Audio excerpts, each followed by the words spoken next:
మీ babies కి జ్వరం వచ్చిందంటే మనల్ని తిన్నగా కూర్చోనివ్వదు. ముఖ్యంగా మన పాపకి బాబుకి టెంపరేచర్ పెరిగినప్పుడు మనకి కంగారు పుట్టేస్తుంది.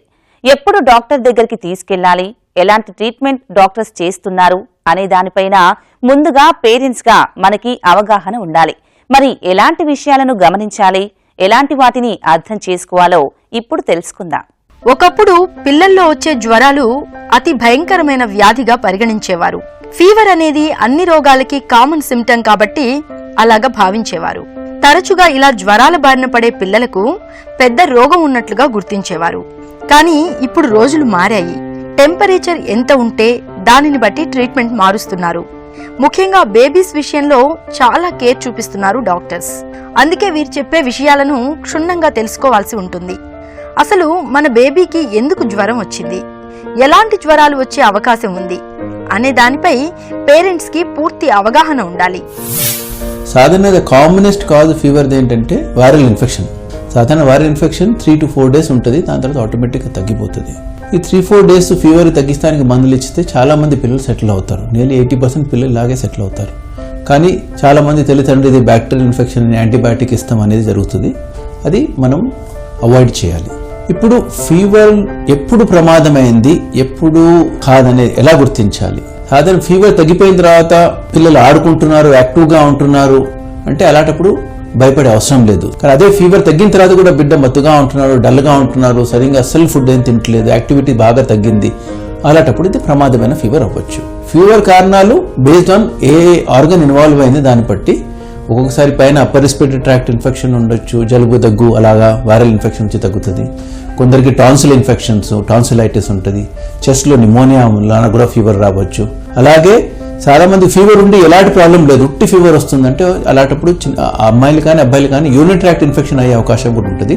ఆ యూరిన్ టెస్ట్ పరీక్ష చేస్తేనే మనకు తెలుస్తుంది ఇది యూరిన్ ట్రాక్ట్ ఇన్ఫెక్షన్ అని.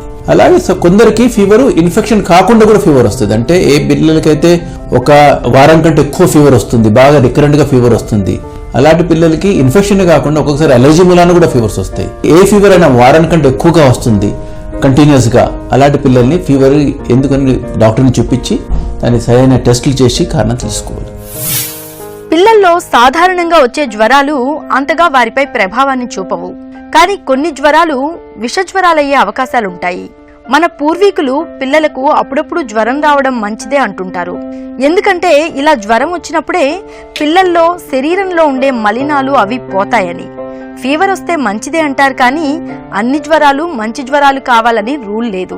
కొన్ని దీర్ఘకాలిక వ్యాధులకు పిల్లల్లో ఇవి మొదటి లక్షణంగా కూడా వస్తాయి. అలాంటి ఫీవర్స్ ని ఐడెంటిటీ చేయడంలో తల్లిదండ్రులు కీలక బాధ్యత వహించాల్సి ఉంటుంది. వాటిని గుర్తించడానికి తగిన పరీక్షలు చేయించాల్సి ఉంటుంది. ఫీవర్ వస్తే మంచిది అని కంపల్సరీ కాదు. సాధారణంగా చిన్నపిల్లలకి స్పెషల్లీ ఫస్ట్ ఇయర్ తర్వాత అప్ టు 4-5 years వరకు ఫీవర్ వస్తూ ఉంటుంది.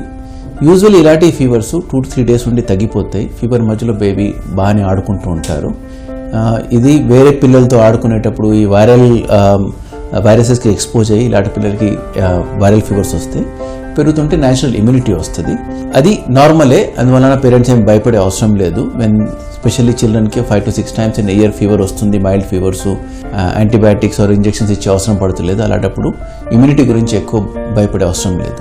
ప్రమాదమైన ఫీవర్ అంటే ఫీవర్తో పాటు బిడ్డ సపోజ్ బ్రీదింగ్ బాగా ఫాస్ట్గా తీసుకుంటున్నారు, శ్వాసం బాగా ఫాస్ట్ తీసుకుంటున్నారు, చిన్నపిల్లలు పాలు తాగలేకపోతున్నారు, లేకపోతే పెద్ద అయిన పిల్లలు అసలు ఫుడ్ సరిగ్గా తీసుకోవట్లేదు, కొద్దిగా తగ్గిస్తారు. సాధారణంగా ఫీవర్ వచ్చినప్పుడు పిల్లల అపిటైట్ తగ్గుతుంది, కానీ అస్సలు ఏం తీసుకోవట్లేదు, మూత్రం బాగా తక్కువగా పోతున్నారు, మత్తులో వెళ్ళిపోతున్నారు, లేకపోతే ఎక్కడి నుంచైనా బ్లీడింగ్ అవుతుంది, సీవియర్ కాఫ్ వస్తుంది, కాలు చేతులు చల్లపడిపోతున్నాయి. అలాంటి కండిషన్స్ ఫీవర్తో పాటు ఉంటే ఇవి ప్రమాదమైన ఫీవరు.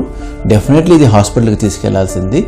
అండ్ డాక్టర్స్ పరీక్షించి అప్రోప్రియేట్ టెస్టులు చేస్తారు, అవసరం పడితే అడ్మిషన్ చేస్తారు. జ్వరం వచ్చినప్పుడు పిల్లలు సరిగ్గా తినకుండా మారం చేస్తూ ఉంటారు.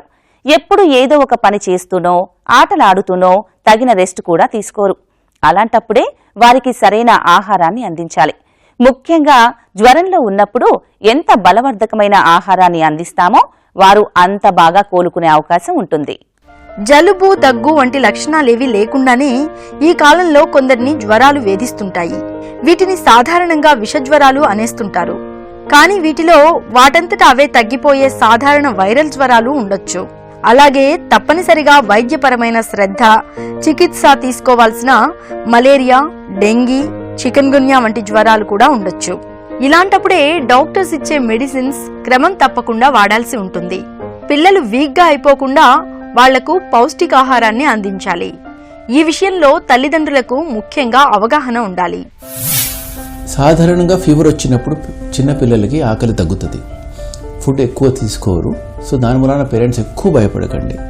ఇలాంటప్పుడు డెఫినెట్గా మన పిల్లలకి కొద్దిగా లిక్విడ్ ఇంటేక్ అంటే హైడ్రేషన్స్, వాటర్ ఇంటేక్ కానీ జ్యూసెస్ కానీ బాగా ఇవ్వాలి. దాంతో డిహైడ్రేట్ కాకుండా ఉంటారు. సాలిడ్స్, అపిటైట్, లైట్ డైట్ ఇస్తే సరిపోతుంది. అంటే ఏదైనా ఇవ్వచ్చు మీరు, పెరుగన్నం కానీ పప్పన్నము, చపాతీస్, లైట్గా డైట్ ఇవ్వచ్చు. మొదటిలాగా కంప్లీట్గా ఫుడ్ తింటారని ఎక్స్పెక్ట్ చేయకండి. నార్మల్లీ దానికంటే 50% తినచ్చు. 50% సాలిడ్ తిని హైడ్రేషన్ బాగుంటే సరిపోతుంది. ఈ very heavy foods like non veg అలాంటివి ఫుడ్స్ కొద్దిగా అవాయిడ్ చేయాలి. ఏదైనా ఫుడ్కి పిల్లలు అలర్జీగా ఉంటారు కొందరు పిల్లలు, దేని మూలాన సిక్ అవుతారు. అలాంటి అలర్జీ అయిన ఫుడ్స్ కూడా అవాయిడ్ చేయాలి. జ్వరం వచ్చినప్పుడు ఈ ఫుడ్ ఇయ్యదు, ఆ ఫుడ్ ఇయ్యదు అనేది అవన్నీ మిస్కన్సెప్షన్స్. అన్లెస్ మనకి ఫుడ్కి అలర్జీ ఉంటే ఆ ఫుడ్ అవాయిడ్ చేయాలి. అండ్ హెవీ డైట్ కాకుండా లైట్ డైట్ ఇస్తే ఇలాంటి పిల్లలు బాగా చక్కగా ఉంటారు. విటమిన్ సి, విటమిన్ ఈ ఉన్న ఫుడ్ పదార్థాలు కొద్దిగా ఫ్రూట్స్ అవన్నీ దే హెల్ప్ ఇన్ హీలింగ్. అందుకని అవి కొద్దిగా ఎక్కువ ఇస్తే మంచిది.